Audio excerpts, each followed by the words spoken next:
All right, let's get right into it. We all worry, right? It's just part of being human. But what if I told you there's a practical, almost shockingly simple set of rules to actually conquer it? Well, there is. And that's exactly what we're doing today. Breaking down the timeless, life-changing advice from Dale Carnegie's masterpiece, How to Stop Worrying and Start Living. So when Carnegie first started digging into this topic, he stumbled on something, well, kind of bizarre. He went to the New York Public Library and looked up worry. He found a grand total of 22 books. 22. Then, just for kicks, he looked up worms, 189 books. I mean, seriously, worms? That incredible imbalance tells you everything. Worry is one of the biggest problems humanity faces, and for centuries, we've basically ignored it. And this neglect is absolutely shocking when you see the scale of the problem.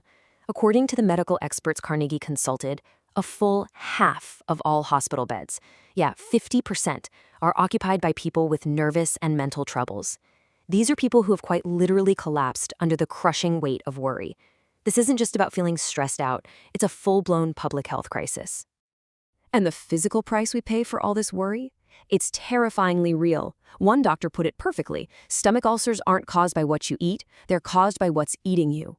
Unchecked worry leads straight to high blood pressure, and the kind of heart disease that comes from high-tension living kills millions of people. As Carnegie bluntly puts it, business people who don't know how to fight worry, they just die young, period. So that brings us right to our first big topic, understanding the incredibly high cost of worry. And believe me, this is about way more than just feeling bad. It's a destructive force that we absolutely have to learn how to fight. But before we go any further, let's get one thing straight. There is a world of difference between productive thinking and destructive worrying. Good thinking, well, it deals with causes and effects. It leads you to logical, constructive plans. Worry, on the other hand, is just a one-way ticket to tension, confusion, and in the worst cases, a complete nervous breakdown. One builds you up, the other just tears you down. So the big question is, how do we actually fight back? Well, Carnegie's #1 most fundamental rule is this: live in day-tight compartments. Sounds a bit strange, right? Let's break down what that really means. Okay, so imagine a huge ocean liner. It has watertight compartments that can be sealed off to prevent a single leak from sinking the whole ship. That's exactly what day-tight compartments are for your mind. You shut these heavy iron doors on the past and on the future. The whole idea is to live only for today. Just this one day, from now until bedtime. No more drowning in yesterday's regrets or getting swamped by tomorrow's fears. You focus all your energy on doing today's work as perfectly as you can. This whole concept was actually sparked by a simple but incredibly profound quote from Thomas Carlyle. He said, "Our main business is not to see what lies dimly at a distance, but to do what lies clearly at hand." I mean, just think about that. It's all about focusing your energy where it can actually make a difference. Right here, right now. And look, this isn't just some nice-sounding theory. It's proven. There was this medical student, William Osler, who was absolutely paralyzed by worry about his future. He latched on to this one single idea, and it completely transformed his life. He ended up becoming Sir William Osler, one of the most celebrated doctors of his generation and a founder of Johns Hopkins School of Medicine. So yeah, this stuff works. Okay, so living in day-tight compartments is great for the daily grind, but what about those huge problems? You know, the ones that feel like they're just going to crush you? For those, Carnegie gives us a specific tool he calls the magic worry formula. You know that feeling, right? When you're facing a problem so big, it just paralyzes you with fear? When just trying to shut the door on it feels completely impossible? Well, there's a specific 3-step technique designed for that exact moment. And here it is. It's called the Willis H. Carrier formula, and its genius is in its simplicity. Step 1, you ask yourself with brutal honesty, what is the absolute worst that can possibly happen here?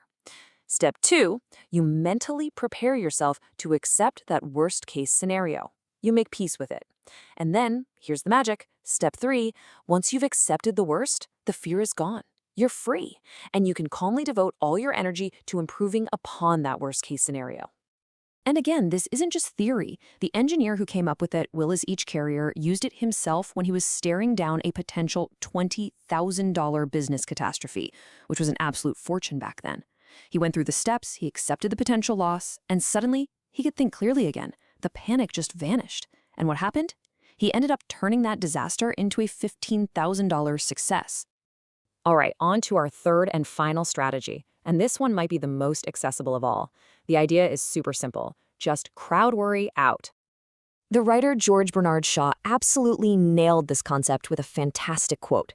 He said, "The secret of being miserable is to have the leisure to bother about whether you are happy or not." It's so true, isn't it? An idle mind is basically worry's favorite playground. So the big takeaway here is action. It is nearly impossible to worry when you are completely absorbed in doing something that requires planning and thinking.